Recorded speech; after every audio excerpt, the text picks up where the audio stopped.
एक महिला ने तपस्या करके शिवजी को प्रसन्न कर लिया। शिवजी प्रकट हुए और बोले, मांगो एक वरदान।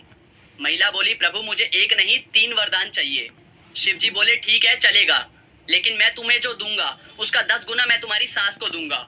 शिवजी को लगा कि महिला आनाकानी करेगी, मगर भारतीय नारी सब पर भारी। महिला बोली, चलेगा। पहला वरदान, मुझे 1 करोड़ रुपए दे दो। शिवजी बोले, दिए। उसका 10 गुना उसकी सास को मिल गया। दूसरा वरदान, मुझे बहुत सुंदर बना दो। बना दिया। उसका 10 गुना उसकी सास सुंदर हो गई। तीसरा वरदान, मुझे एक हल्का सा हार्ट अटैक दे दो। उसकी सास को उसका 10 गुना तगड़े वाला हार्ट अटैक आया और सांस चल बसी, और सारा का सारा धन बहू रानी का हो गया।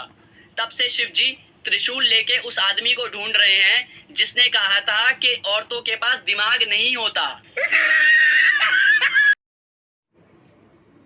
कल मैं घर लेट पहुंचा तो पापा ने पूछा, कहाँ था तू? मैंने बोला, दोस्त के घर था। तो पापा ने मेरे ही सामने मेरे 10 दोस्तों को कॉल कर दी। उनमें से 4 दोस्तों ने कहा, हाँ अंकल वो यहीं था। 3 दोस्तों ने कहा कि हाँ अंकल वो अभी अभी गया है। 2 दोस्तों ने कहा, अंकल वो हमारे साथ ही है, पढ़ाई कर रहा है, कहो तो फोन दूं उसे। और एक दोस्त ने तो सारी हदें ही पार कर दी। मेरी ही आवाज में बोला, हाँ पापा बताओ क्या हुआ? कमीने दोस्त।